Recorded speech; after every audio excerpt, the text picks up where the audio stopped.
Now, What chapter are we in? 9, Exodus 9. Right. We're really in some interesting stuff here.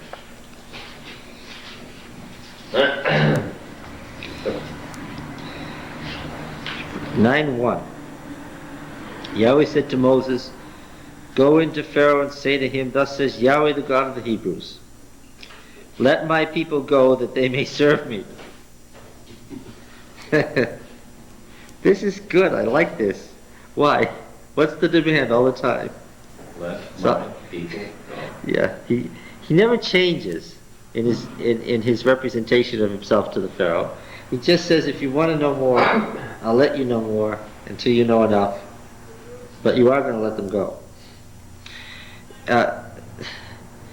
In 1450 BC, Thutmose III had been on the throne of Egypt for 37 years.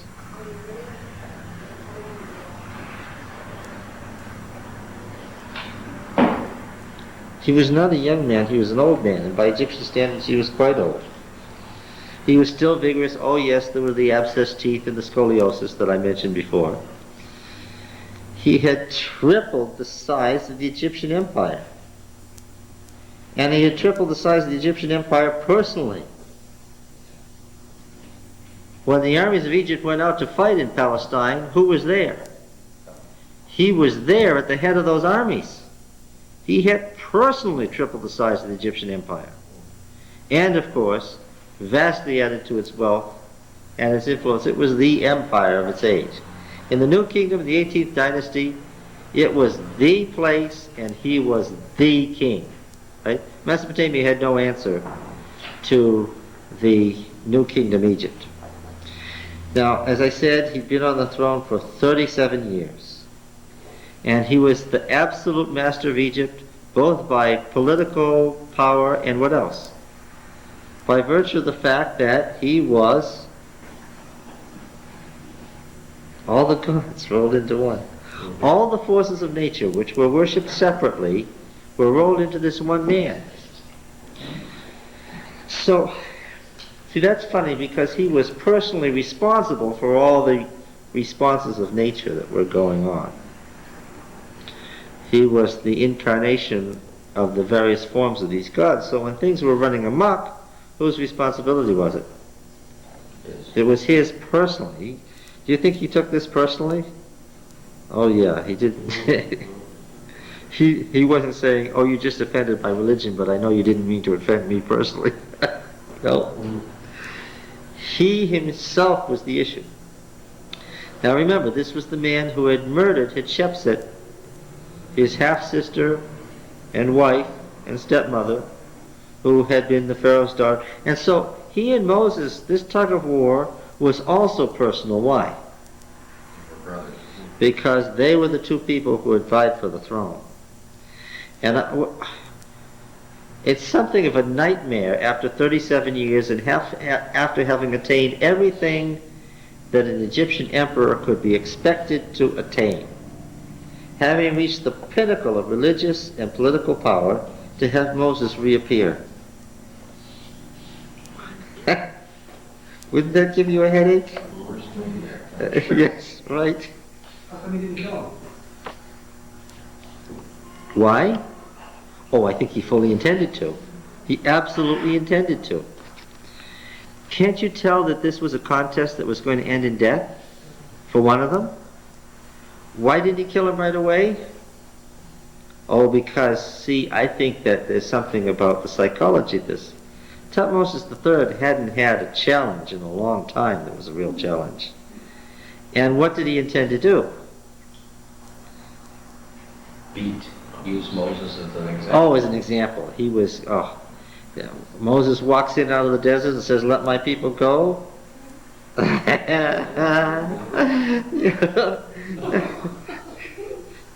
This was Thutmose enjoyed that. You could tell from his response. Oh, he was going to take him apart little by little. And what did God do? That's what God did, isn't it? I mean, he could have destroyed him in one night. But what? As an example, just what Thutmose would have done, As an example, he was going to take the thing apart piece by piece. All right? Is it possible, too, that Moses still had a following in Egypt? I'm sure he did. Yes. I'm sure he did. And I'm sure that in 40 years you don't forget in 40 years, especially somebody who's still alive. And certainly he had his partisans. There wouldn't have been that many Egyptians who left if he didn't. And you have to feel, too, that a lot of people were very, very, very angry with Thutmose at the end of this. Right? Because he was personally responsible for it. That's what their theology said, and then his actions showed that what? He was personally responsible. Alright, so here we say, verse 2, "For if you refuse to let them go and still hold them, behold, the hand of Yahweh will fall with a very severe plague on your cattle that are in the field, the horses, the asses, the camels, the domesticated herds and flocks." Now it's important. This is important. Why? What did they use horses for? The Egyptians were the breeders of the first fine horses. Why? Because in the Hyksos period, the second intermediate period, they had domesticated horses for military use. That was an Egyptian invention. The horse was an Egyptian invention. The destruction of the horses would have done what? Crippled the army. Yes. The asses. That's very decent. Packing. Yes. Also chief animal of irrigation. Walk round and round patiently, pulling those jugs that pour the water into the canals. The camels, all the trade. Geographically, because of where Egypt was, there wasn't any way to bring things in that they needed without camels. 18 liters. They had to go across the Sahara to get to all the other regions of North Africa, and they had to go across the Arabian desert to get all of the stuff on the Arabian Peninsula that they needed. There was no way to survive and have the standard of living they had without a camel. John, isn't it strange that the sheep are there? Because I thought that there was an abomination to Oh yeah, they just kept them sealed off where their slaves kept them, but did they not use the products? Roll. Yeah. Yeah.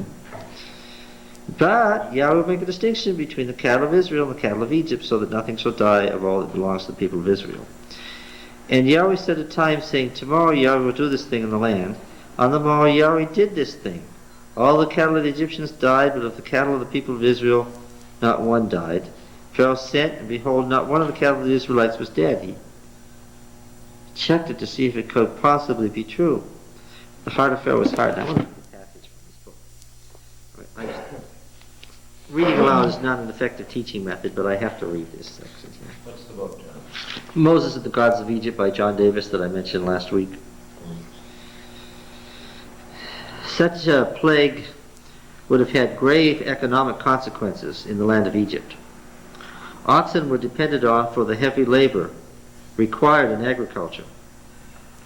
Camels, asses, horses, largely for transportation and military use. Cattle not only provided milk, but were very much an integral part of the worship in the land of Egypt. The economic losses on this occasion must have affected Pharaoh greatly, because he personally kept large numbers of cattle under his control. The religious implications of this plague are most interesting and instructive. A large number of bulls and cows were considered sacred in Egypt. In the central area of the Delta, 4 of the 11 provinces chose as their emblems various types of bulls and cows.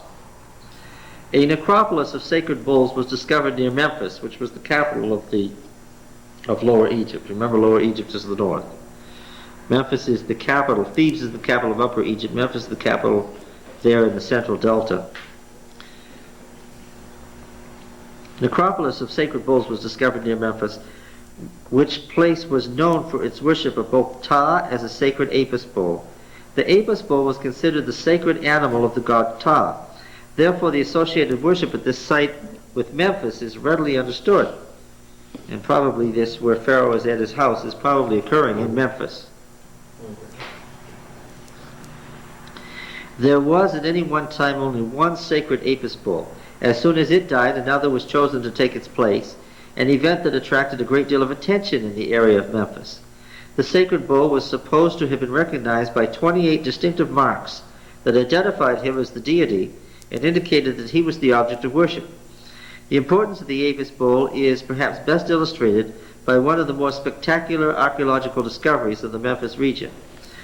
On November 13, 1856, Auguste Mariette, this was the French man who was in charge put there by the commissioner when France was in charge of Egypt, remember the 19th century.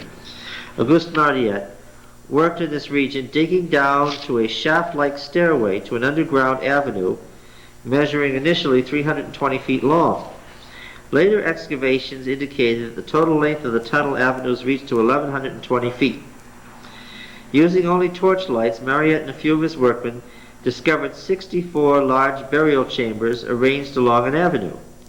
Near the center of each burial room was a huge red or black granite sarcophagus approximately 12 feet long, 9 feet high, and 6 feet wide. Do you get these colossal dimensions? This is a sarcophagus, each weighing about 60 tons. In each of these, a sacred Apis bull had been buried. When Mariette moved through this area, it became apparent that the tombs had long ago been robbed, except for one chamber which had escaped the hands of treasure hunters. That one chamber had been sealed during the reign of Ramses II. G. Frederick Owen described the discovery as follows. There, in the mortar, was the imprint of the fingers of the mason who had set the last stone during the reign of Ramses II. And there, in the dust, were the footprints of those who had trod that floor more than 3,000 years before. There also were the votive offerings dedicated by visitors who had come and gone so many centuries ago, among them an inscribed tablet of Ramses' own son, the high priest of Apis, and one of the chief dignitaries of that time. It is little wonder that when the great explorer stood in this tomb and saw things as they remained inviolate for 31 centuries, he was overwhelmed by the sight and burst into tears. The sacred Apis bull, kept in the enclosures near the temple of Ptah, was fed on delicacies and given as many heifers as he wanted. Special bullfights were held in his honor. Another deity whose worship would have been affected by the impact of this plague was Hathor, the goddess of love, beauty, and joy, frequently represented as a cow. The worship of this deity was centered mainly in the city of Dendera, although its popularity is witnessed by representations both in Upper and Lower Egypt. The goddess is often depicted as a cow suckling the king, giving him divine nourishment. In Upper Egypt, the goddess appears as a woman with the head of a cow. In another town, Hathor was a woman, but her head was adorned with 2 horns of a cow with a sun disk between them. Another deity associated with the effects of this plague would be Nevis, a sacred bull venerated at Heliopolis and associated with the sun god Ra. Okay? So, right there in the Delta region around the capital, this plague was striking directly at the chief gods of the region. Okay? He always said to Moses and Aaron, "Take handfuls of ashes from the kiln, and let Moses throw them toward heaven in the sight of Pharaoh, and it shall become fine dust over all the land of Egypt, and become boils breaking out in sores on man and beast throughout all the land of Egypt." So they took ashes from the kiln and stood before Pharaoh. Moses threw them toward heaven, and it became boils breaking out in sores on man and beast. And the magicians could not stand before Moses because of the boils, for the boils were on the magicians and all the Egyptians. But Yahweh hardened the heart of Pharaoh, and he did not listen to them as Yahweh had spoken to Moses. Now, as I mentioned last time, how were the Egyptians in medicine? Good. Well, Western medicine really derives from Egypt, right? Many of the very medicines we use today were first concocted by the Egyptians. And I said, as we were ending last time, the idea of drugs, that is, of distilling medicines into a powerful drug, was an Egyptian idea. Their weakness was that a lot of them they couldn't inject, and had they known how to inject them, because some things are poisonous if you take them by mouth, but if you can inject them, However, they did cut open the veins and pour powdered things into the veins, so they did the best thing they could to inject things into the bloodstream. They knew about putting things under the tongue, under the eyelids, and up the anal canal. They know how to cut open a skull and search for a brain tumor. Right? There were people who lived after that. They even had a pretty good idea what several of the organs of the body did. Now, you know, they worshipped the organs of the body, and they took them out and they would mummify them individually and put them in separate bottles. Look, if a liver does a certain thing and it's part of the forces of nature, and you can't live without it, then what would be logical to do? Get a liver god and worship it. Well, you can't worship a liver god without having the liver to represent the god, so it's all perfectly logical, and you're laughing. Just remember that laughing would have killed you back a few centuries ago. Did Pharaoh escape these plagues? I think so. None of the plagues fell on Pharaoh. Well, of course, The last one. of course, the flies were buzzing around his house, and when it was dark for him too. But he's not physically, personally in danger. Why? Yes, God. No, because God wants him to make the decisions, and he's the chief representation of the whole religion. The whole religion is wrapped up in him. So God wasn't interested in driving him mad. God was interested in letting him see the results and make decisions.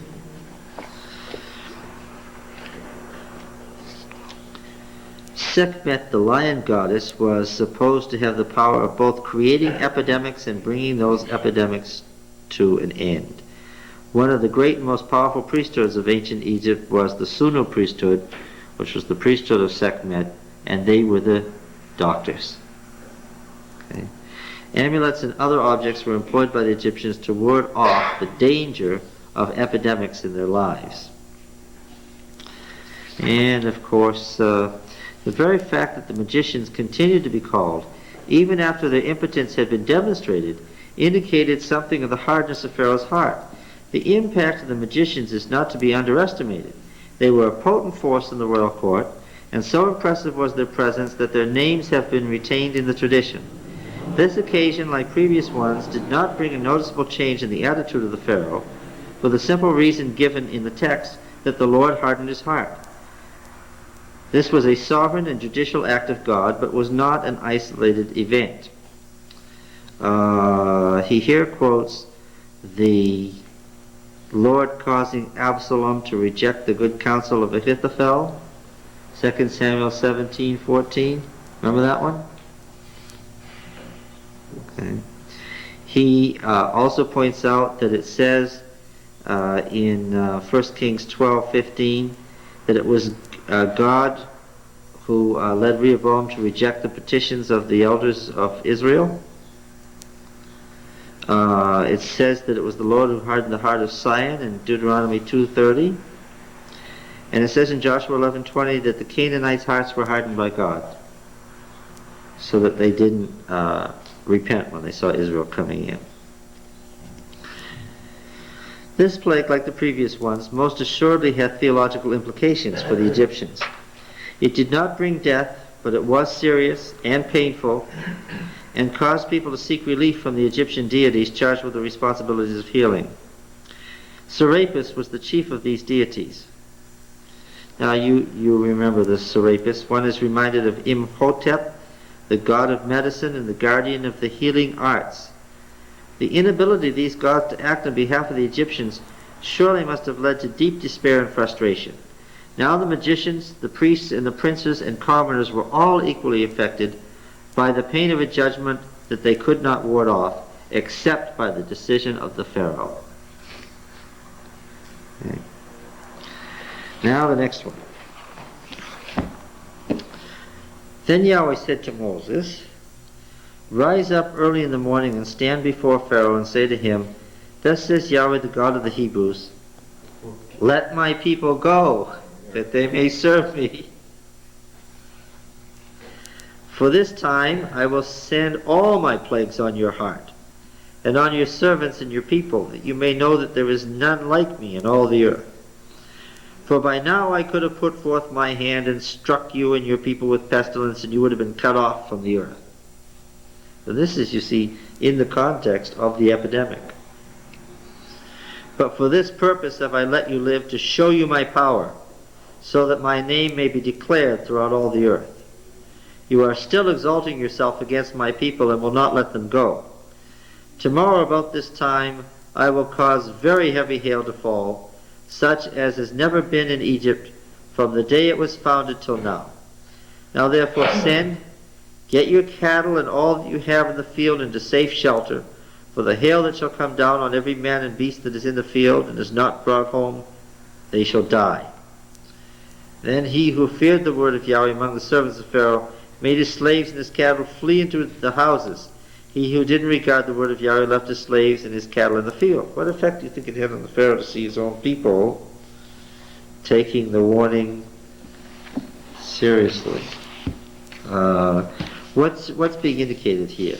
What's happening to the Pharaoh vis-a-vis his control? Losing it. Yeah, gradually losing it. Yahweh said to Moses, stretch forth your hand toward heaven, that there may be hail in all the land of Egypt, on man and beast and every plant in the field throughout the land of Egypt. Moses stretched forth his rod toward heaven. Yahweh sent thunder and hail, and fire ran down to the earth. Yahweh rained hail on the land of Egypt. There was hail and fire flashing continually in the midst of the hail, very heavy hail, such as had never been in the land of Egypt since it became a nation. The hail struck down everything that was in the field throughout the land of Egypt, both man and beast. The hail struck down every plant in the field and shattered every tree of the field. Only in the land of Goshen, where the people of Israel were, there was no hail. Then Pharaoh sent and called Moses and Aaron and said to them, I have sinned this time. Yahweh's in the right, and I and my people are in the wrong. What do you think about that? What do you think about that statement? It's It Pharaoh, shows he started wrecking false, right? yeah, it's Pharaoh starting to repent. No, he's not repenting. No, he's not repenting. We can't use that word in relation to him. He's definitely not repenting, and this shows that he isn't. I think he's scared. Ah. We extend this time, he says. Yeah. Well, that shows how shallow it was. We've sinned this time. What does that mean? You didn't sin the other 10 times? No, that's shallow. This isn't repentance. This is what? This is an admission that I'm in serious trouble here. What can I do to get out of it without repenting? That's his question. Yeah, how far can I get you to cooperate with me and get me out of this without my having to change anything? That's the question. We've sinned this time. Furthermore, this comes from long years of being a negotiator, being a king. I and my people are in the wrong. No, that's a lie. The theology of Egypt didn't allow the Pharaoh to say, I and my people. That's a lie. Who is in total control of making the decisions? The Pharaoh. I and my people. Why is he dragging them in? Yes, they're being killed because of him, but that's their theology. That's what they're stuck with. They have to reject that now to stay alive. He's diluting his responsibility. Oh yes, this is negotiation. He's trying to get as little admission as he can make and still get out of it. Entreat Yahweh, for there's been enough of this thunder and hail. I will let you go, and you shall stay no longer. Moses said to him, as soon as I have gone out of the city, I will stretch out my hands to Yahweh. The thunder will cease, and there will be no more hail, that you may know that the earth is Yahweh's. But as for you and your servants, I know that you do not yet fear the Lord God, Yahweh Elohim. So, yes, it's very important. Moses is acting on behalf of God here, right? He's the God figure. And what? He's also making decisions. And he doesn't want the Pharaoh to think what?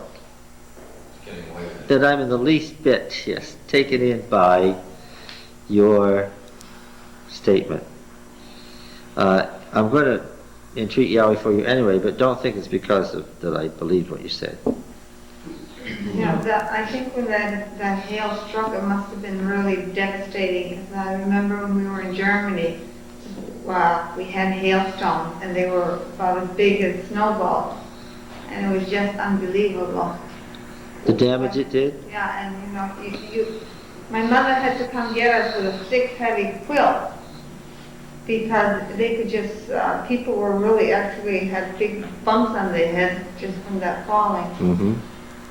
And it was the first time I've ever seen, and I couldn't believe it how large they were. So if they had huge hailstones, you can imagine what it did to their country. Well, what's worse about it is that the Nile Delta, where this was all happening, is green and has trees and so forth, but it only has 2 inches of rain a year. It's close to the water, and so some moisture comes in off the Mediterranean. It gets 2 inches of rain a year. 2 inches of rain. Think about that. A couple of weeks ago, we had 2 inches of rain in one day. 2 inches of rain a year. Now, so any kind of rain is a big deal. So you can imagine what this was? These were big stones, I mean, they were huge, weren't they, like main towns? Yes. And to have this happening with lightning, this is obviously, you have this kind of storm associated with a weather front, with a cold front and a warm front together. You don't have that in Egypt. Even when it rains, it doesn't rain like this. It's not this kind of rain. So this was an event to be remembered. Now, another thing is unlike the Canaanites, they didn't have a god of storm. They didn't have a god of hail and lightning. Why? They were worshiping the forces of nature. If you don't have that, you don't have it.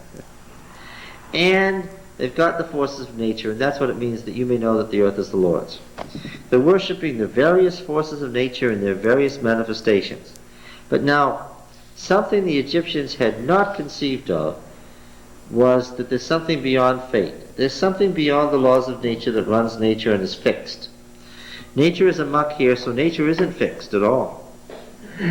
Can you imagine how insecure they must have felt when the fixity that was typical of Egypt for thousands of years was being challenged and there wasn't anything fixed? They must have felt like they were in some sort of incredible science fiction nightmare. Right? They didn't know what was going to happen next. No. And that's the one thing the Egyptians had that made them such a confident, enduring people. They knew what was going to happen next. What was going to happen next? What had happened in the past. That's right. Now you've got a God running amok who's in control of nature and who is free. Remember that the same word mat that meant freedom meant order in Egypt. That's totally foreign to my idea of freedom. How are you free in Egypt? You're free to do what? You're free to conform to what already is. Now you've got a God that really is free. This, really, you can see, given the history of Egypt, would have unhinged their minds. This is going through some incredible nightmare.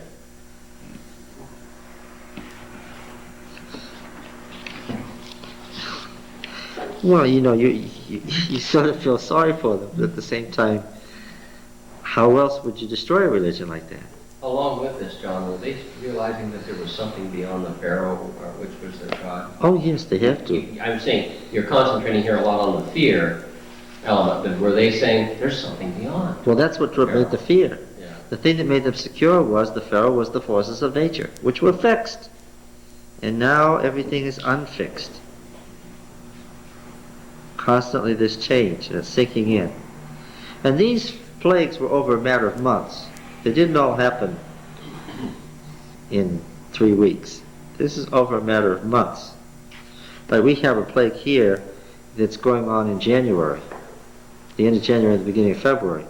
And we have the Passover, which is in the end of March. Okay? So we've got a month between plagues.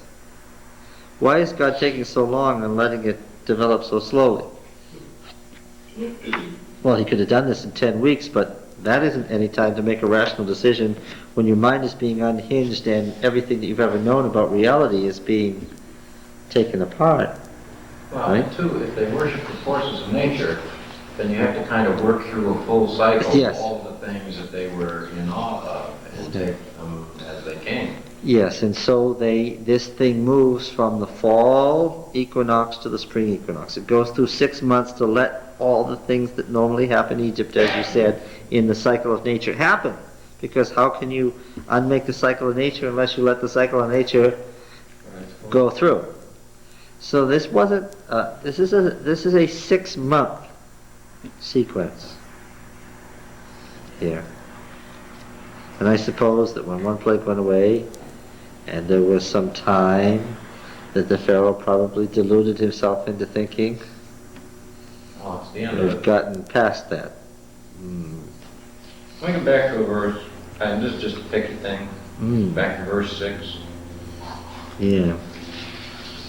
Obviously, all the cattle weren't killed by the rain. No. I mean, this is I was picking up on that too. this is just a, I don't want to say an exaggeration, but it's a typical hyperbole. It may not even have been that. They had steady sources of replenishment. I'm not saying that all the cattle were destroyed, but even if they had been, you could have had cattle in Egypt the next month. We even have records of cattle being shipped from Byblos to Egypt on a steady basis, being bred in Syria and being shipped to Egypt. So you could have all the Egyptian cattle killed 1 month and have them have cattle the next month.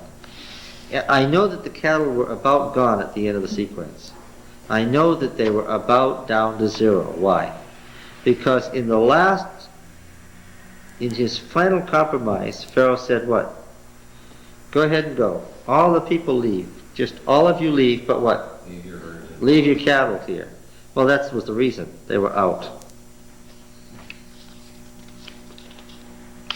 The flax and the spelt were ruined. The barley was in the ear, and the flax was in the bud. The wheat and the spelt were not ruined, for they were coming up. Okay, so end of January, beginning of February. So Moses went out of the city from Pharaoh and stretched out his hands to Yahweh, and the thunder and the hail ceased. The rain no longer was on the earth. But when Pharaoh saw that the rain and the hail and thunder had ceased, he sinned yet again, and hardened his heart, he and his servants. So the heart of Pharaoh was hardened, and he did not let the people of Israel go, as Yahweh had spoken through Moses. Yahweh said to Moses, Go into Pharaoh, for I have hardened his heart, and the heart of his servants, that I may show these signs of mine among them, and that you may tell in the hearing of your son and your son's son, how I made sport of the Egyptians, and what signs I've done among them, that you may know that I am Yahweh. Now it's an extension here. First it was signs to whom? Pharaohs. Pharaoh. Then to the Egyptians. And oddly enough, last of all, to Israel. It's time for Israel to get into the act of God's power. The idea being that the Israelites already knew that God was powerful, but what are they finding out? He's even more powerful than they had been told in their own traditions. Yeah. So Moses went into Pharaoh. This is the first time where Pharaoh's heart is hardened in behalf of Israel. So Moses and Aaron went into Pharaoh and said to him, Thus says Yahweh, the God of Hebrews, How long will you refuse to humble yourself before me? Now this time it's introduced with a question. It's attack on the Pharaoh's pride. Let my people go that they may serve me. For if you refuse to let my people go, behold, tomorrow I'll bring locusts into your country, and they shall cover the face of the land, so that no one can see the land, and they shall eat what is left to you after the hail. They shall eat every tree of yours which grows in the field, and fill your houses, and the houses of all your servants, of all the Egyptians, as neither your fathers nor your grandfathers have seen, from the day that they came on earth to this day. Then he turned and went out from Pharaoh. Now this is interesting. This is not the normal pattern. What's going on here? Normally there's a little interchange, some compromise, who will do what, how long, when. Moses left to make an impression, waiting for the Pharaoh to come back. And Pharaoh's servants said to him, now they can't say this to him. Officially they cannot say this to him. All wisdom resides in the Pharaoh. They can't say this to him, but they do. Telling you what? Their minds have changed. How long shall this man be a snare to us? What was the question that Moses asked? How long will you refuse to humble yourself? And their question echoes Moses' question.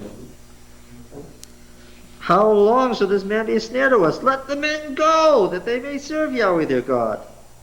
Do you not yet understand that Egypt is ruined? Oh.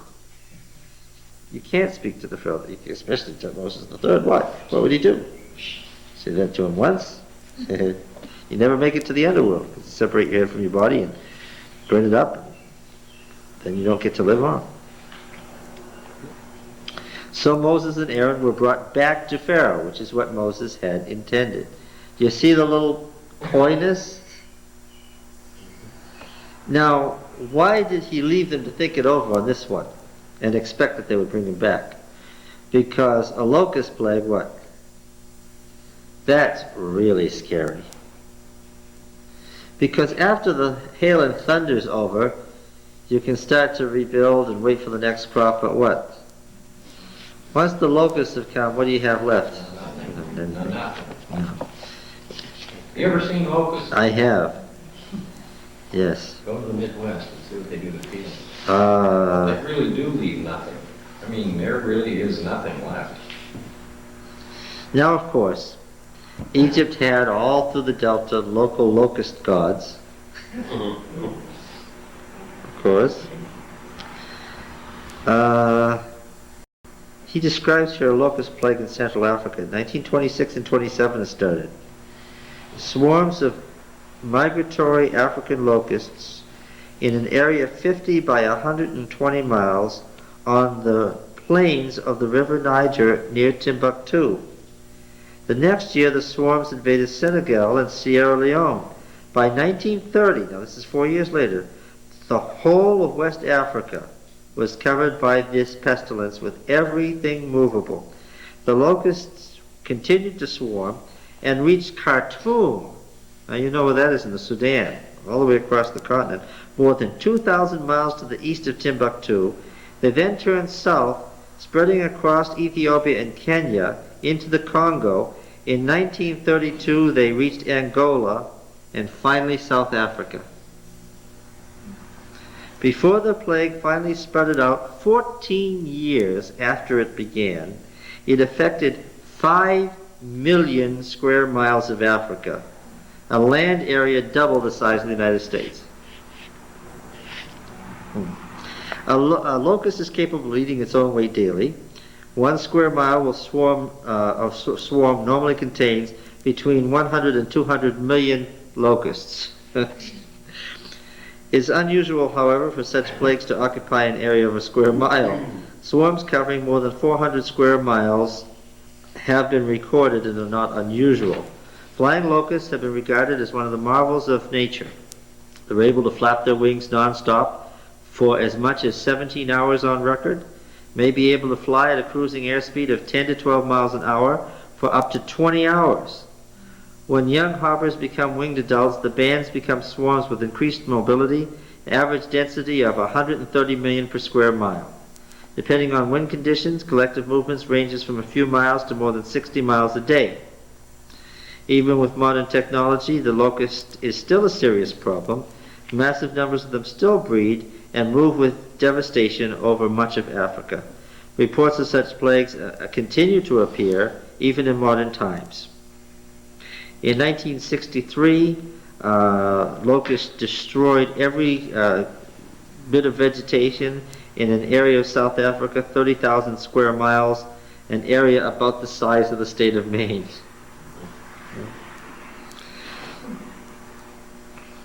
And it talks about all the things, that modern technology that the government of South Africa mobilized to try to stop the plague with absolutely no effect whatever. And then he goes on to say, well, considering what it has done in modern times, can you imagine what it meant to the Egyptians to face a plague with absolutely nothing to protect them? Good. All right, so what happened?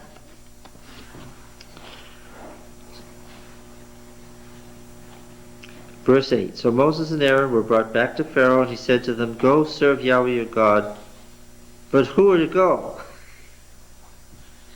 And Moses said, we will go with our young and our old, we will go with our sons and our daughters, we will go with our flocks and our herds, for we must hold a feast to Yahweh. And he said to them, Yahweh be with you if I ever let you or your little ones go.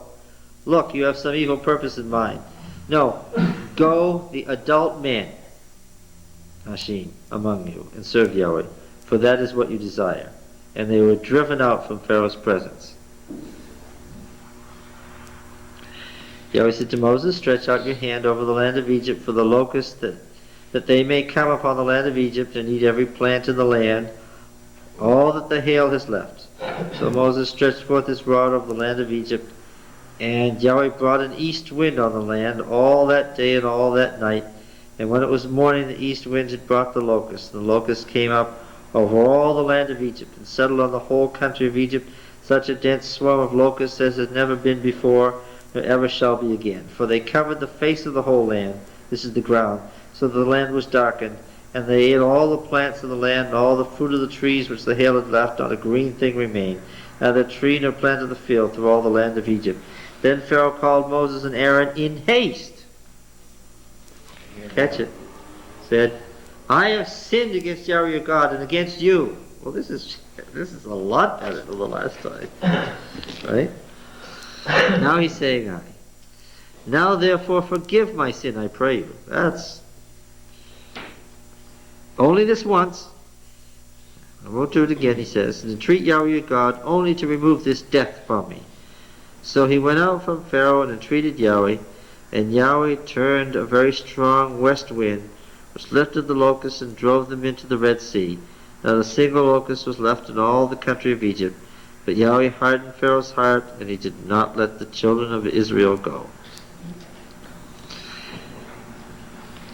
Then Yahweh said to Moses, stretch out your hand toward heaven, that there may be darkness over the land of Egypt, a darkness to be felt.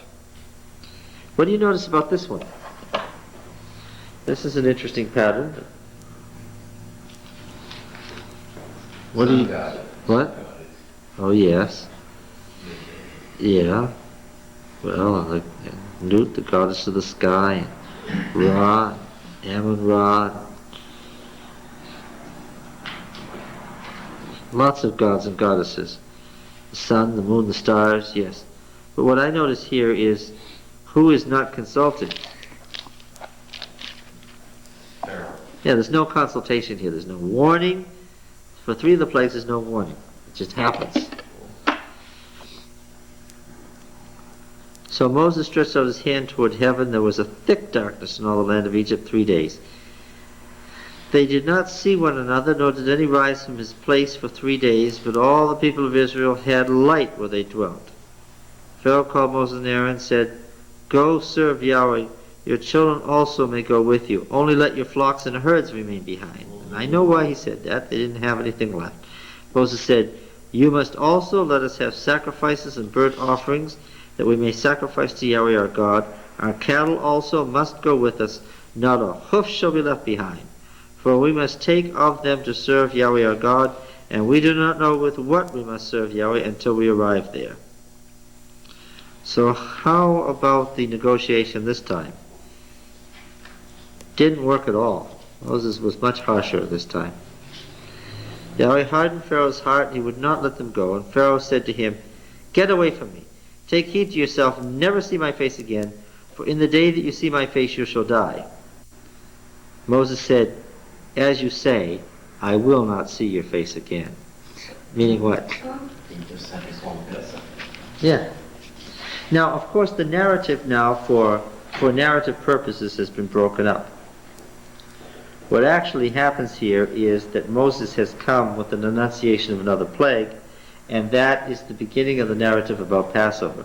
So for literary reasons, the structure breaks up the actual chronological order. That's a nice ending. Did you sense that that was the end? They all didn't live happily ever after at the end, right? And the next 11:1 opens a new literary unit, something to be read on the special occasion of the Passover. However, chronologically it breaks up. Moses had more to tell him, and he starts telling it to him in verse 4. Yahweh said to Moses, "Yet one plague more I will bring on Pharaoh and on Egypt. Afterward he will let you go hence. When he lets you go, he will drive you away completely. Speak now in the hearing of the people, that they may ask every man of his neighbor, and every woman of her neighbor, jewelry of silver and gold." And Yahweh gave the people favor in the sight of the Egyptians. Moreover, the man Moses was very great in the land of Egypt, in the sight of Pharaoh's servants, and in the sight of the people. He has in effect done what? In effect, Moses has done what? Become One king. part of the people. He has replaced the Pharaoh. And Moses said, "Thus says Yahweh, about midnight." Now this is the, remember, chronologically is breaking up, but this is what he told the Pharaoh at this confrontation. "About midnight I will go forth in the midst of Egypt, and all the firstborn in the land of Egypt shall die." Now it doesn't say midnight tonight, and in fact it wasn't midnight that night. Why did he just tell Pharaoh, in the middle of the night, I'm going to go forth? So we wouldn't know when it was. Yeah, because he had to sit and what? Sit and think. "I will go forth in the midst of Egypt, and all the firstborn in the land of Egypt shall die." Now up to this point he has been using the forces of nature against the Pharaoh. And it's been very noticeable that he chooses to use the force of nature rather than to do anything himself. But here, what? There's no force of nature, it's not a pestilence, nothing like that. What? I'm going to do something, personally. And after I'm done doing it, you'll let my people go.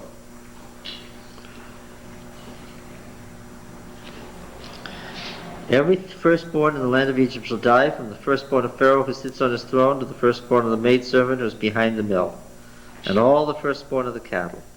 And there shall be a great cry throughout all the land of Egypt, such as there's never been nor ever shall be again. But against any of the people of Israel, either man or beast, nor the dog shall growl, that you may know that Yahweh makes a distinction between the Egyptians and Israel. And all these your servants shall come down to me and bow down and say to me, saying, Get you out, and all the people who follow you. And after that I will go out." And he went out from Pharaoh in hot anger.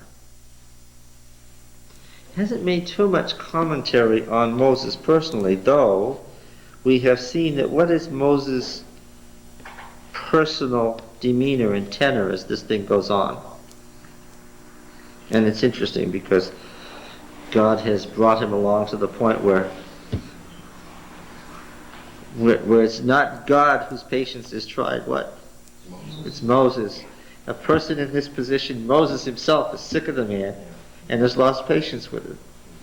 At the end of the chapter, Pharaoh told Moses that he won't see his face again and live. But yet the Lord sent Moses. No. I've tried to cover that twice. Let me try it again.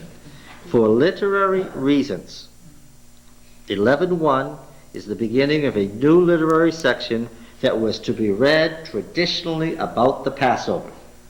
This is the beginning of a new story, once upon a time.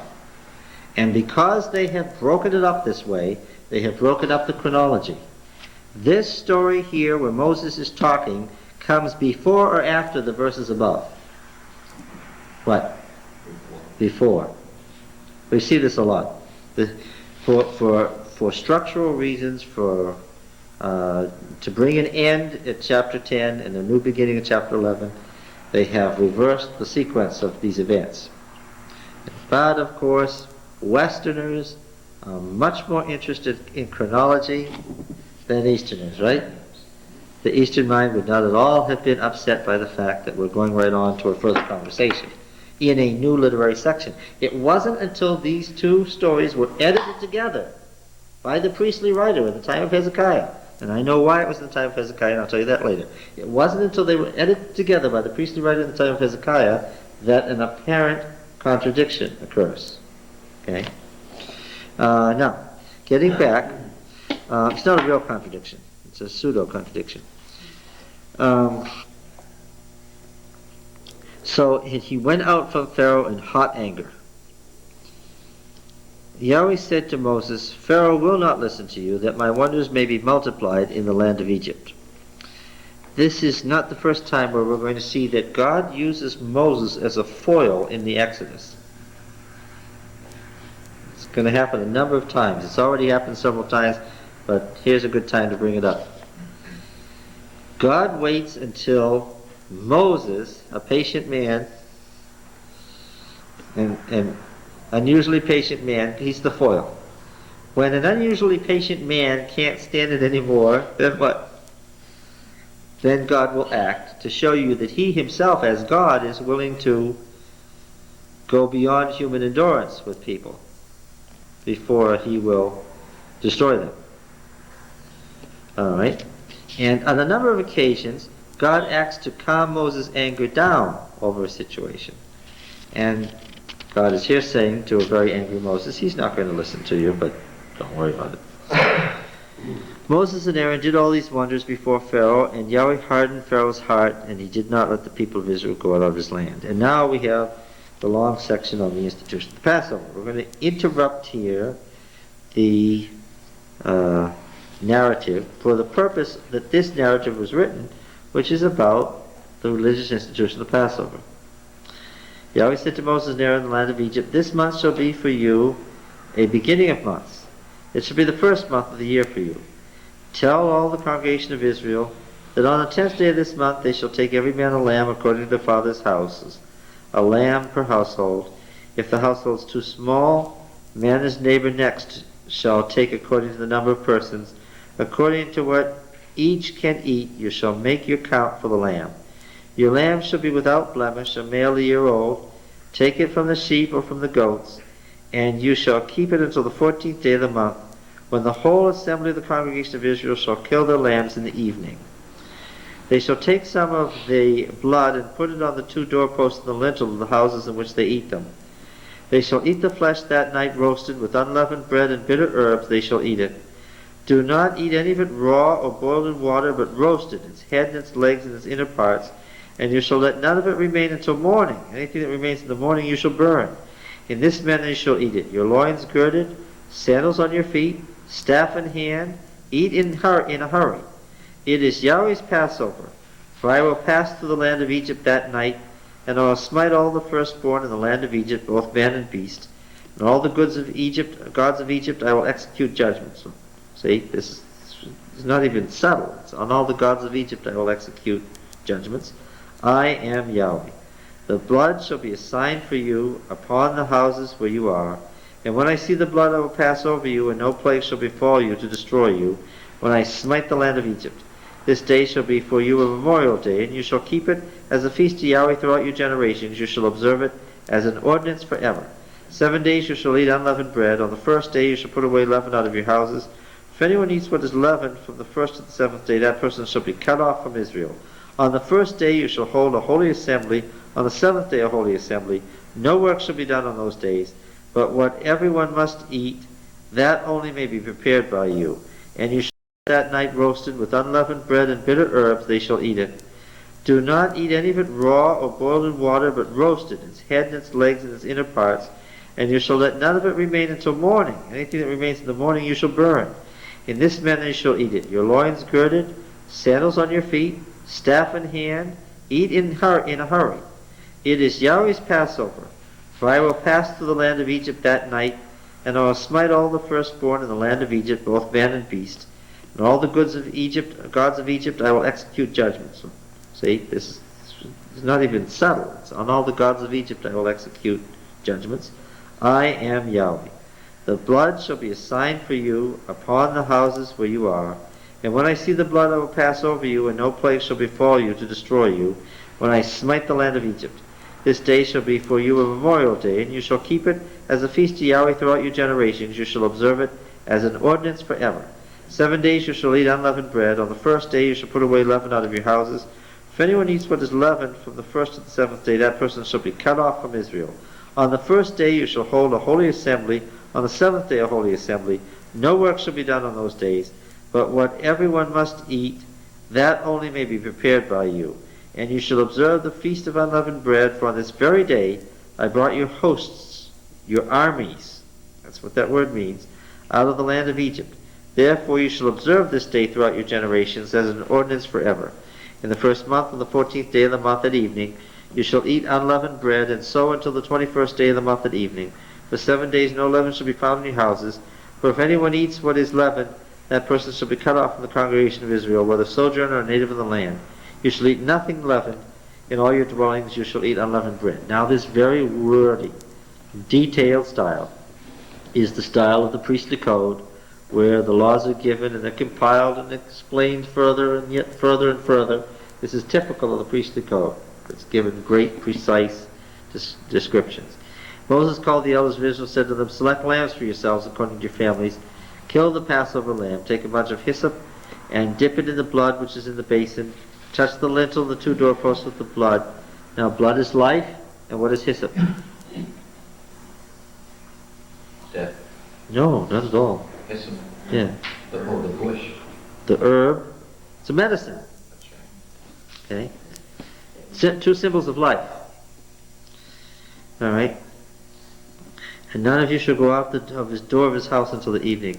For Yahweh passed through to slay the Egyptians. When he sees the blood on the lintel and the 2 doorposts, Yahweh will pass over the door and not allow the destroyer to enter your house to slay you. You shall observe this rite as an ordinance for you and your sons forever. And when you come to the land which Yahweh will give you as he promised, you will keep this service. And when your children say to you, what do you mean by this service? Say, it is a sacrifice for Yahweh's Passover, for he passed over the houses of the people of Israel in Egypt, when he slew the Egyptians but spared our houses. And the people bowed their heads in worship. The people of Israel went and did so as Yahweh had commanded Moses and Aaron, so they did. At midnight, Yahweh smote all the firstborn of the land of Egypt, from the firstborn of Pharaoh who sat on his throne, not a little boy that Yul Brynner carried down the steps in the 10 Commandments. Tutmosis III was nearly 70. His oldest sons were about 60. This is the next Pharaoh who was killed. From the firstborn of the Pharaoh who sat on the throne to the firstborn of the captive who was in the dungeon, and all the firstborn of the cattle. Pharaoh rose up in the night, he and his servants and all the Egyptians, and there was a great cry in Egypt, for there was not a house where there was not one dead. And he summoned Moses and Aaron by night and said, rise, go forth from among my people, both you and the people of Israel. Go and serve Yahweh as you said. Take your flocks and your herds, as you said, and be gone, and bless me also. And the Egyptians were urgent with the people to send them out of the land in haste, and they said, we're all dead men. Now, did they catch it? Had they caught it? If at that point the Pharaoh had said, no, you can't go, what would have happened? Yes, they caught it. What would have happened? They were all dead men. Caught it. They got it. And that the attitude toward death has changed here. Death is not a friend here either, as was typical of Egypt. So the people took their dough before it was leavened, their kneading bowls being bound up in their mantles on their shoulders. The people of Israel had also done as Moses told them, for they had asked of the Egyptians jewelry of silver and gold and clothing, and Yahweh had given the people favor in the sight of the Egyptians, so that they let them have what they asked, thus they despoiled the Egyptians.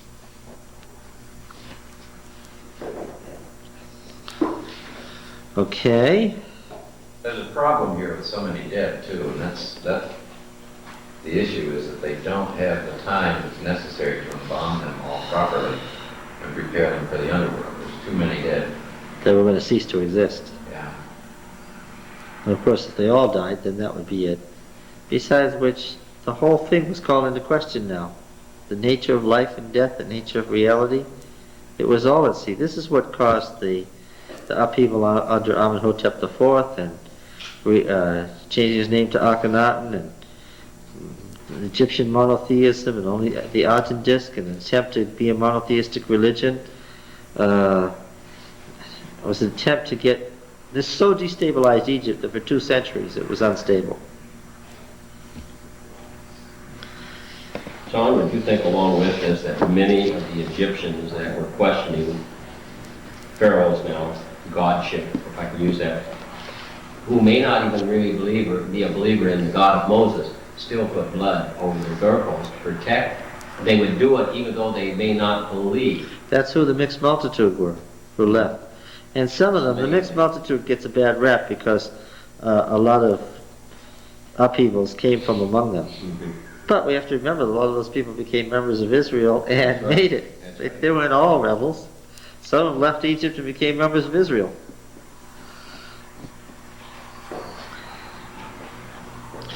And the people of Israel journeyed from Ramses to Sukkoth, about 600 military units, not thousands, 600 military units on foot, besides the women and children. An average of 50 divisions per tribe. Yeah, unfortunately this word, after the time of the monarchy, the word came to mean 1,000, because the army in the royal period, mimicking the Mesopotamian armies, came to have 1,000 men in a division. But it wasn't so up until the time of David. Up to that time it meant simply that they were organized into 600 local militias on the night that they left Egypt. I know that it wasn't 600,000 men, I know that for sure. Why? Why do I know that? From Ramses to Sukkoth, in about that 30 miles, you weren't squeezing in any 600,000 men plus women and children. Why? You see, if you allowed, if you put the people 10 wide and you allowed 3 feet between this guy and the man in front of him, what's the problem? The front of the column would already be leaving Israel out the north end, heading into Mesopotamia, before the southern end left Egypt. Yeah. No. There were not 2 million or 2.5 million people. There were a sizable number, but it was in the order of what was there, right between the 2 branches, the Pelusiac branch and the Lake Balika branch of the Nile Delta, about 30 miles wide. That was where Israel lived, and those were the people who left, and they were organized into 600 military units on that night. 600 militias, besides the women and children. A mixed multitude also went up with them, and very many cattle, both flocks and herds. They baked unleavened cakes of dough, which they brought out of Egypt, for it was not leavened, because they were thrust out of Egypt and couldn't tarry, neither had they prepared for themselves any provisions. The time that the people of Israel dwelt in Egypt was 430 years. At the end of 430 years, on that very day, all the hosts of Yahweh, that's armies, this is army terminology, went out from the land of Egypt. It was a night of watching by Yahweh to bring them out of the land of Egypt. So that same night is a night of watching, kept to Yahweh by all the people of Israel throughout their generations. Yeah, this becomes an occasion for a law. Yahweh said to Moses and Aaron, "This is the ordinance of the Passover. No foreigner shall eat of it. But every slave that is bought for money may eat of it after you've circumcised him. No sojourner or hired servant may eat of it. In one house shall it be eaten. You shall not carry forth any of the flesh outside the house. You shall not break a bone of it. All the congregation of Israel shall keep it. And when a stranger shall sojourn with you, and would keep the Passover to Yahweh, that all his males be circumcised, then he may come near and keep it. He shall be as a native of the land. But no uncircumcised person shall eat of it. There shall be one law for the native and for the stranger who sojourns among you." There's always one law in civil law, but in religious law, you have to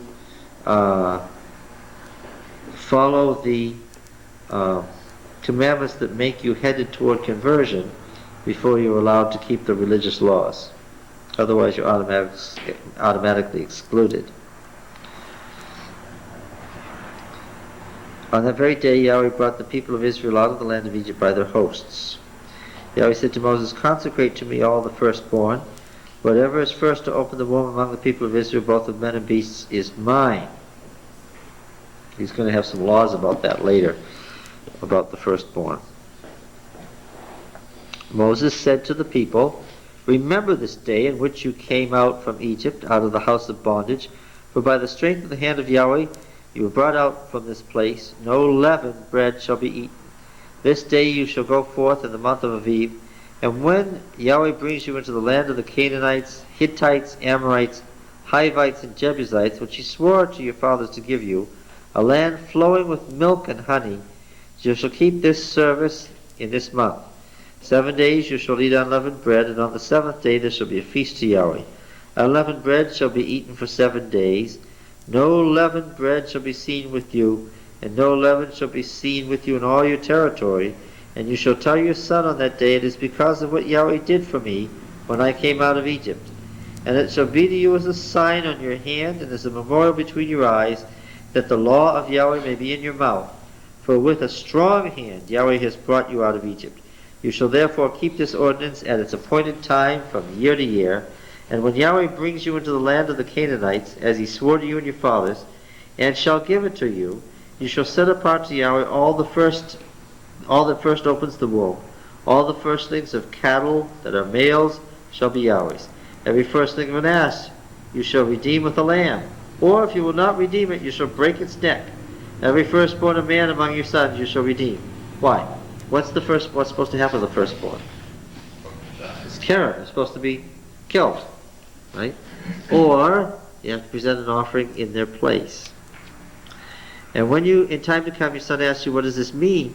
Say to him, by the strength of the hand of Yahweh, who brought us out of Egypt, from the house of bondage. For when Pharaoh stubbornly refused to let us go, Yahweh slew all the firstborn of the land of Egypt, both the firstborn of man and beasts. Therefore I sacrificed to Yahweh all the males that opened the womb, but all the firstborn of my sons I redeem. It shall be as a mark on your hand, or frontlets between your eyes, for by a strong hand Yahweh brought you out of Egypt. Now, all of this has been priestly material related to the law of the Passover. Have you noticed? It's all been about the Passover, various facets of the Passover. Getting back to the narrative, when Pharaoh let the people go, God did not lead them by the way of the land of the Philistines. The way of the land of the Philistines is a technical term. Way means road. It's just the Hebrew word for road. And it has that name in lots of Egyptian documents, the road of the land of Philistia. There's still a road there. They just paved over it. It's the same road. It's only 70 miles. When you're in the Nile Delta, you don't have far to go to be in Israel. It's only 70 miles to the Gaza Strip to get within the borders of biblical Israel. So they could have had a real short journey. And I'm sure that when they heard that they were leaving, what did they think? That's where they were going. Yep. We're going to go up the road, along the ocean, with the ocean to our left. 70 miles, let's see. How many miles a day? Flocks now, herds, kids. 10 miles a day, that's what I think. I'm sure they thought in a week or two, what? We'll be there, we'll have the land, and everything will be wonderful. But they went down the Wadi Tumalat. They turned south and they went down the ravine. Now there had been an ancient river there, but the river was long since dried up. And they were going down this canyon toward the lakes, toward the Great Bitter Lake. Now the lake has been drained off because of the Suez Canal, but the outlines are still there. And the problem is that when you got to the end of the canyon there, the Egyptians had erected a series of forts to protect the frontier from the roads coming in from the Sinai Peninsula. Now the Egyptians had control of the Sinai Peninsula. There were gold mines there, and copper mines, and jewel mines, and they were working them, and they had slaves there. Some of those slaves lived and died in the mines. They never came up, never saw the sun. Lived their entire lives and died in the mines. Never even came up to see the air. That's a miserable thought, isn't it? In any case, they were going down the canyon. And at the end of that canyon, there was a fort. Migdol means fort. Migdol isn't a place, it's a thing. It's a fort. So they got there and they couldn't pass the fort.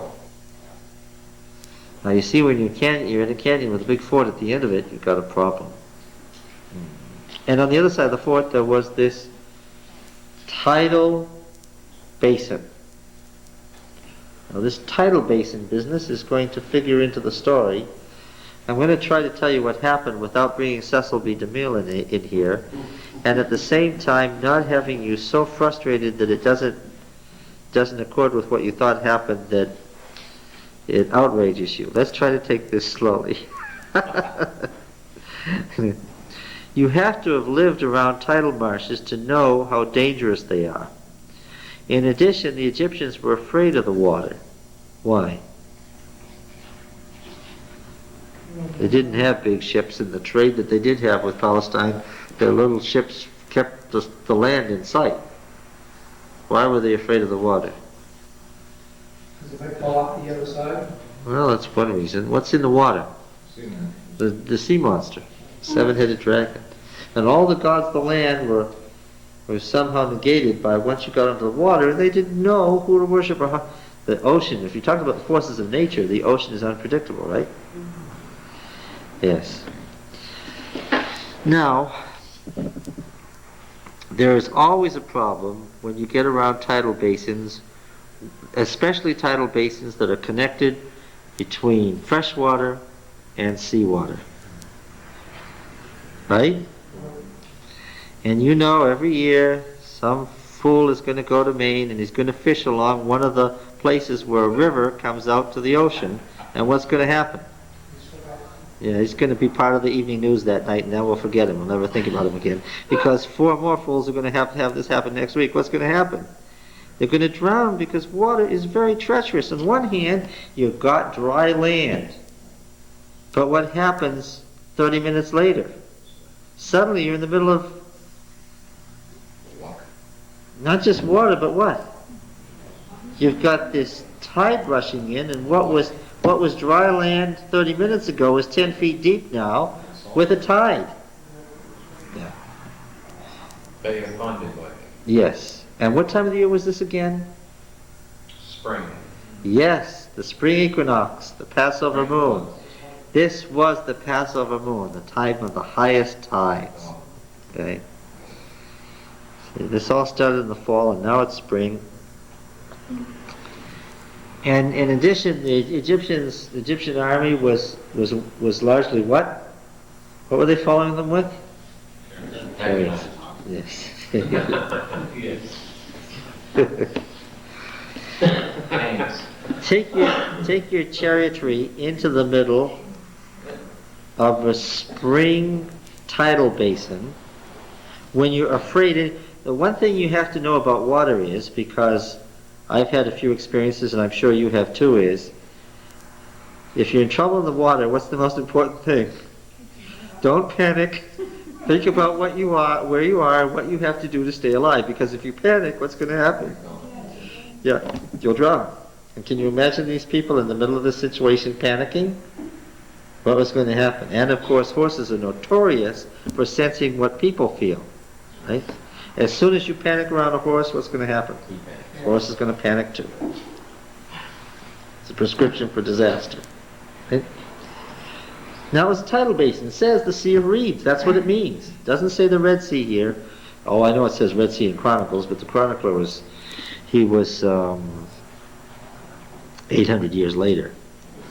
They went into the Sea of Reeds. It was a tidal basin. And no, it wasn't the Red Sea. No, the ocean didn't part. No, the walls weren't 160 feet high. But it sure was lethal. Because of the nature of what it was. Now, let's see what it says here. Verse 17. When Pharaoh let the people go, God did not lead them by the way of the land of the Philistines, although that was near. For God said, lest the people repent when they see war and return to Egypt. But God led the people round by way of the wilderness toward the Red Sea. Notice what's the term here? What's the name here? That's the name here. How is the deity called here? Yeah, this is Elohim. Yeah, this is God.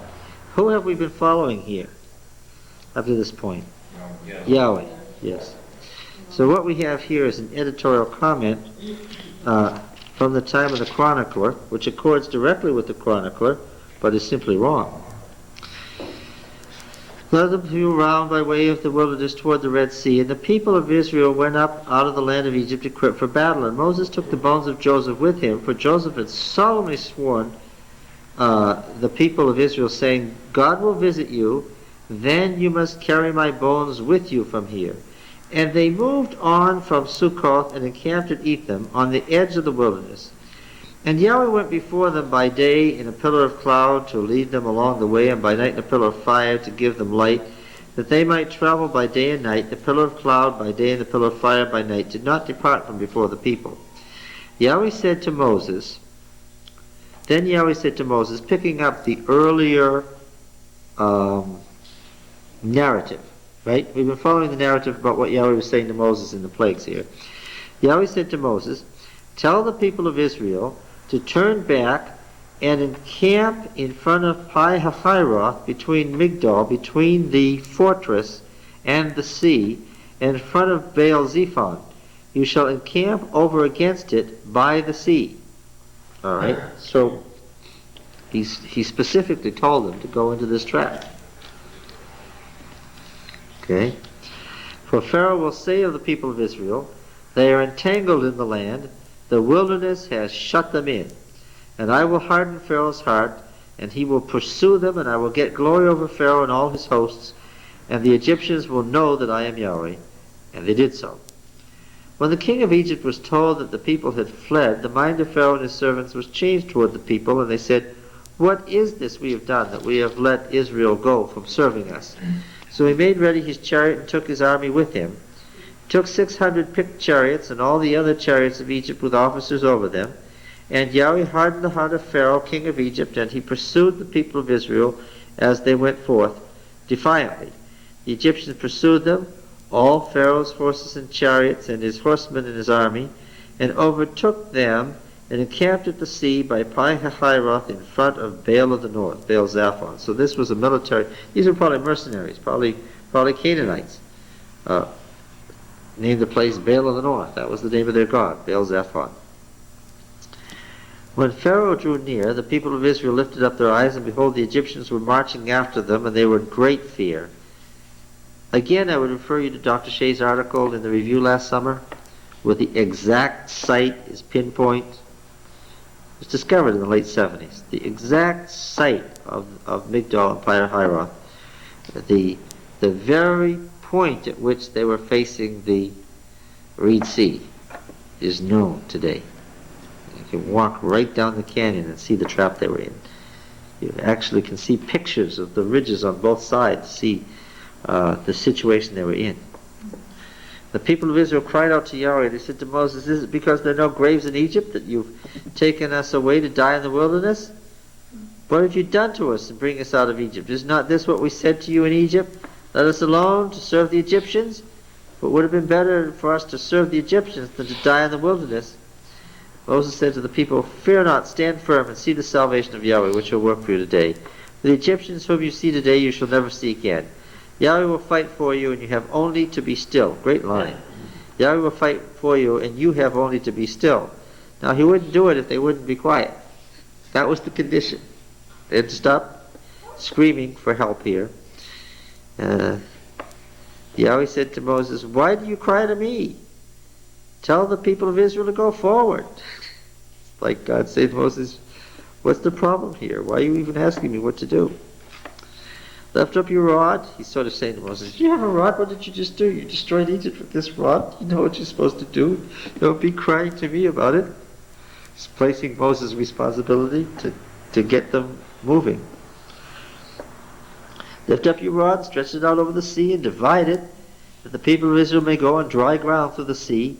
And I will harden the hearts of the Egyptians, so that they shall go in after them.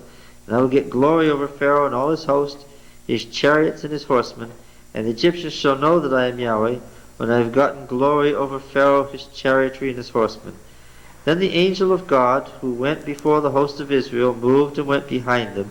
And the pillar of cloud moved from before them and stood behind them, coming between the host of Egypt and the host of Israel. And there was the cloud and the darkness, and the night passed, without one coming near the other all night. Then Moses stretched out his hand over the sea.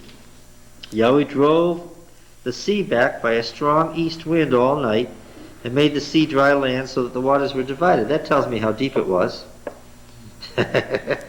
If it was 160 feet deep, boy, that would have been quite a wind. Nobody would have got across there, because as soon as you took a step, it would have been flying up into the air. It's a tidal lake. That's what it was. And the people of Israel went into the midst of the sea on dry ground, the waters being a barrier. Please, the word means barrier. Don't leave the word wall there, because then what do you have to have if you read it as wall? Then you have to have... Yes, you gotta have these high... Down the tunnel. Yes. What did you say this was, though? The word is barrier. Yeah, but what was the, before that? You mentioned something about that.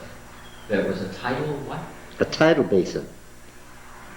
Okay, again, the same basin. Right. Mm-hmm. I'm sure the ground they were walking on that was dry was a sandy sandbar, soon to be covered by water. The people went into the midst of the sea on dry ground, the waters being a wall to them on the right and the left, a barrier on the right and the left. So it was parted by the wind. The tide was coming in. The wind was blowing strong enough from the east to keep the tide from overflowing this thing that they were passing over. But when the wind stopped, what? Okay, the Egyptians pursued and went in after them into the midst of the sea, all Pharaoh's horses, his chariots, and his horsemen. In the morning watch, Yahweh in the pillar of fire and cloud looked down on the hosts of the Egyptians and discomfited the hosts of the Egyptians, clogging their chariot wheels so that they drove heavily. And the Egyptians said, let us flee from before Israel, for Yahweh fights for them against the Egyptians. Yahweh said to Moses, stretch out your hand over the sea, and that the waters may come back on the Egyptians, on their chariotry, and on their horsemen. Now, on the morning watch here, the morning watch is when? When is this? Huh? No. No. Huh? It's really early in the morning. Yes, it's the darkest hour before dawn. In the early evening, they sat there, nobody doing anything, but God actually sent Israel into the ocean in the middle of the night. And then, at the darkest hour before dawn, he removed the barrier, and what? The Egyptians. I have a question. Yeah. Tidal basins, unless they're in real areas like Fundy Bay that have unusual tides, but normal tides run around 4 to 6 feet high. How do we relate that to, of course, their Cecil B. DeMille's the tide going over top of them, and 4 feet, a man would not drown. You shouldn't drown in a 4-foot tide unless two things happen. You fell down, the armor kept you there. Yeah, and of course, in 4 feet of water with the tide moving fast, what do you have to know how to do? It's very simple, but you still have to be able to do it. You have to at least know how to dog paddle and stay on top of the water, right? You have to remember that people have survived for days in the water, right? As long as what? As long as they stayed on the top of it. Now, if you belong to a culture that's afraid of the water, anyway, and this was impetuous on their part to go into this thing, and you've heard this, that you can drown in half a cup of water if you don't know what you're doing, and they're heavily laden, and the water was coming in on them, and what did they do? But John, the water's being held back by the wind. It wasn't being held back anymore. Wouldn't it come in greater depth? That's all I'm saying. I'm sure it was swifter. I'm sure it was swifter. And suddenly they found themselves in the middle of an incoming tide, and clearly they panicked, and that's why we find their bodies later. And portions of this area too, this is not a 4-foot tidal basin either. Portions of that area are much deeper than that. Yes. Well above 20 feet. Depends on where across the Great Bitter Lakes they went. Okay, exactly This where? was an extension, Rod, this was an extension of the end of that arm of the Red Sea. Yeah, it's right where freshwater and seawater meet in the tidal basin. And I know that it's the tide that got them. You know how I know that? It says so. Right? Verse 26. Then Yahweh said to Moses, stretch out your hand over the sea, that the water may come back on the Egyptians, upon their chariots and on their horsemen. So Moses stretched forth his hand over the sea, and the sea returned to its wonted flow when the morning appeared. And the Egyptians fled into it, and Yahweh routed the Egyptians in the midst of the sea. The waters returned and covered the chariots and the horsemen and all the hosts of Pharaoh that had followed them to the sea. Not so much as one of them remained. But the people of Israel walked on dry ground through the sea, the waters being a barrier to them on the right and the left. Thus Yahweh saved Israel that day from the hand of the Egyptians, and Israel saw the Egyptians dead on the seashore. I know that it was an incoming tide that they drowned in. That's especially ironic. It wasn't an outgoing tide sweeping them into the Red Sea. It was what? An income. It was an incoming tide that deposited the bodies on the shore. Do you see? It does describe exactly what happened. You'd wonder why those some of them wouldn't survive. No, I don't wonder. How many of them could swim? Well, some surely. No, you didn't listen to what I said. In a culture where if you step into that water, who's in control? Leviathan is in control. You do not step into that water because you don't have a single God who can protect you. Why did the Pharaoh do it? That's what I'd like to know why after. He was so angry. Well, he saw them He thought he was Israelites all that the going drivers. on dry land. They were going to cross on dry land. He intended to catch him and kill him. He was so intent on killing him. The man had lost his good sense. All right? He's out of control. Yeah. And look, I don't think that he intended to get trapped in an incoming tide. The wind stopped suddenly, and suddenly they were in the middle of a tide. They didn't know that they were going in there to be getting trapped. They went in at 3 o'clock in the morning. They probably weren't even looking at where they were until it was too late. Depending on the area, if the moon wasn't out, it would be so dark you couldn't tell where they were. Yeah. Now, according to this, Pharaoh was destroyed with them, right? Mm-hmm. And of course, that Cecil B. Milton is not, as you like to say, the... Well, we have this. If this is Tutmosis III, and I'm sure it is, we have his body. If we have his body, that means somebody went and recovered it. You know what is puzzling? Since you were a little child, you heard it was the Red Sea. The Red Sea was divided. You didn't hear about it in the tide coming in. You just heard that Moses put his hand down the water, came over, then the Egyptians are running behind him, and then all of a sudden Moses put down the thing, and the water closes up. This tide thing is like, wow. Sorry. But It's understandable what you're saying, but it's just so amazing. What are they teaching us? I don't know. You'll have to ask whoever you have to complain to. You can't get me to apologize for anything anybody else taught you. Look, the Sinai Peninsula is part of a rift. You know that the earth is made up of plates? And that the plates are pulling apart in places and pushing together in other places?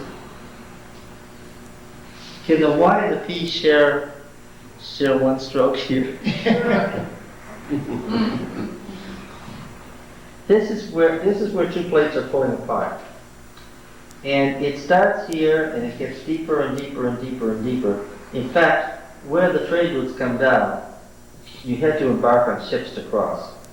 This is some of the deepest coral reefs on the surface of the earth.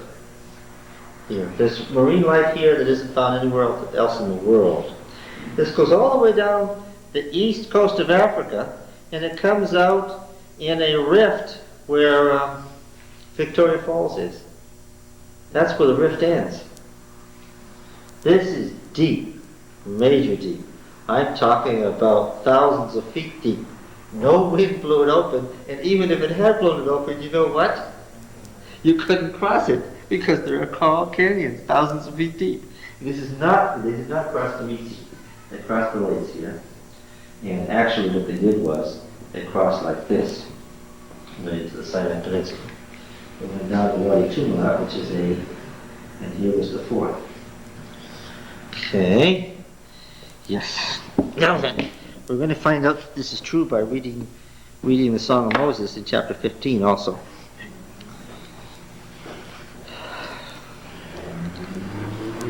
Are you having fun?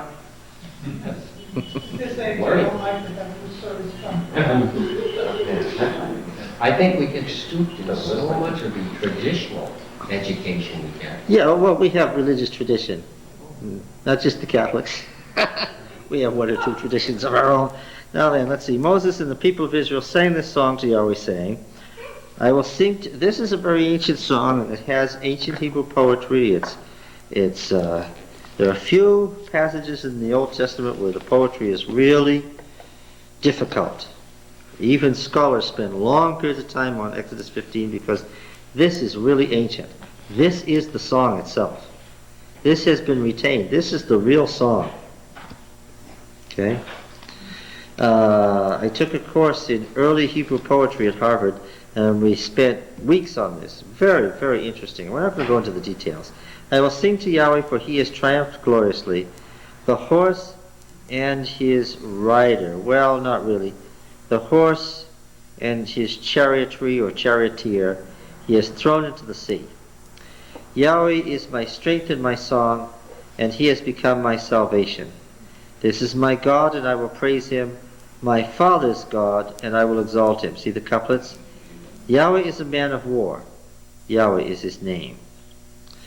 Pharaoh's chariots and his host he cast into the sea, and his picked officers he sunk in the Reed Sea. The floods cover them. They went down in the depths like a stone. Thy right hand, O Yahweh, glorious in power. Thy right hand, O Yahweh, shatters the enemy. In the greatness of thy majesty thou overthrowest thy adversaries. Thou sendest forth thy fury. It consumes them like stubble. At the blast of thy nostrils the waters piled up. The flood stood up in a heap and congealed in the hearts of the sea. This is coming out of God's nostrils now. This is poetry now. What's the east wind? It's the wind blowing out of his nostrils. Yes. The enemy said, I will pursue. I will overtake. I will divide the spoil. My desire shall have its fill of them. I will draw my sword. My hand shall destroy them. Thou didst blow with thy wind. The sea covered them. They sank as lead in the mighty waters. Who is like thee, O Yahweh, among the gods? Who is like thee, majestic in holiness? John, excuse me, wouldn't that sound like it was deeper than 4 feet? No, not at all. Sank. They sank. That's how they drowned. They sank. You could stand up in 4 feet of water. A heavy tide, and you're on sand. And maybe not then. And if it's coming in fast, you gotta have good feet on it. All you gotta do is slip once with Remember Estelle at Overcoat. I think what has happened, we so want to be sure it's a miracle of God rather than something of nature, that you built up that wind out in the water. Well, it says it here. It's just that we have to see what it is that it's saying. Who is like thee, O Yahweh, among the gods? Who is like thee, majestic in holiness, terrible in glorious deeds, doing wonders? Thou didst stretch out thy right hand, the earth swallowed them. And there, now look, we're reading poetry. Don't try to draw out of poetry. Don't literalize every poetic line. Okay? The earth didn't swallow them. Now this is gulping. And the wind didn't come out of God's nose. Unless there was a big nose over the sky there and there was wind coming out of it. Symbolic. Yes, that's right. That's what poetry is. So don't take one line out of it and make it literal and say, well, all right. God was there with his nose. Yes. Look, this is, and what if I told you about poetry operating on multiple levels, right? Is this writing history? Is it writing symbolism? Is it writing theology? Well, it's writing all of those. After all, what does Yam Suf mean? What does Yam Suf mean anyway? Sea of Reeds, isn't Yeah. Yeah. Except that Suf and Soph are the same word. Okay? The vocalization is the same word. This means reed, and this means annihilation or destruction or obliteration.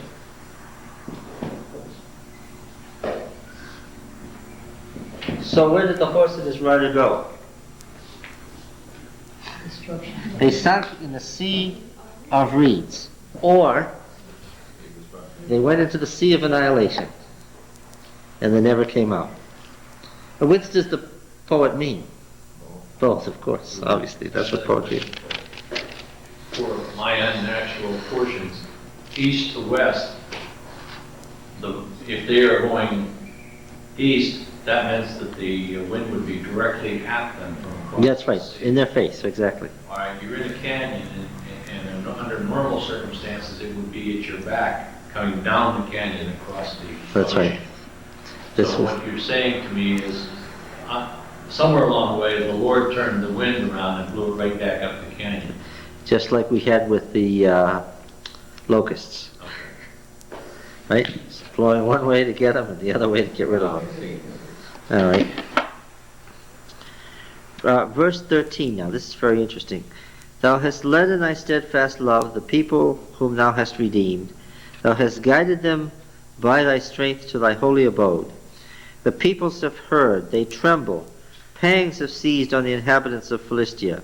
Now the chiefs of Edom are dismayed. The leaders of Moab, trembling seizes them. All the inhabitants of Canaan have melted away. Terror and dread falls upon them. Because of thy greatness, the greatness of thy arm, they are still as a stone, till thy people, O Yahweh, pass by, till thy people pass whom thou hast purchased. Thou wilt bring them in and plant them on thine own mountain, the place, O Yahweh, which thou hast made for thy abode, the sanctuary, O Yahweh, which thy hands have established. Yahweh will reign forever and ever. Now, this does not mean the sanctuary in Jerusalem, of course. That's far in the future. This means the sacred mountain where they were headed. Mount Sinai, wherever that is, or whatever that is. Okay? For when the horses of Pharaoh with his chariots and his horsemen went into the sea, Yahweh brought back the waters of the sea on them. The people of Israel walked on dry ground in the midst of the sea. Then Miriam the prophetess, the sister of Aaron, took a timbrel in her hand, and all the women went out after her with timbrels and dancing. And Miriam sang to them, Sing to Yahweh, for he has triumphed gloriously. The horse and his rider he has thrown into the sea. Now we've got two traditions here. The superscription to the song, obviously not written at the time, 15:1. Chapter 15:1 says, who wrote the song? Moses. That's a superscription from later. Who wrote the song according to the prose narrative? Miriam wrote the song. Okay. Did you catch it? Did you all catch it? The psalm, Exodus 15, is the song of Miriam. The superscription is wrong. Well, is there a song of Moses? I heard in Revelation about the song of Moses and the Lamb. Is there a song of Moses too? It might have referred to this, but I don't think so. I think it's referring to the song of Moses in Deuteronomy 32 for technical reasons. That's a different thing, because the song of Moses in Deuteronomy 32 is about triumph over sin, and that's what the 144,000 is about. This is talking about the destruction of an enemy. That's something a little different. This is the Song of Miriam. This is the Song of Miriam. You do see, don't you, that the verse 21, the first lines there are the first lines of the song.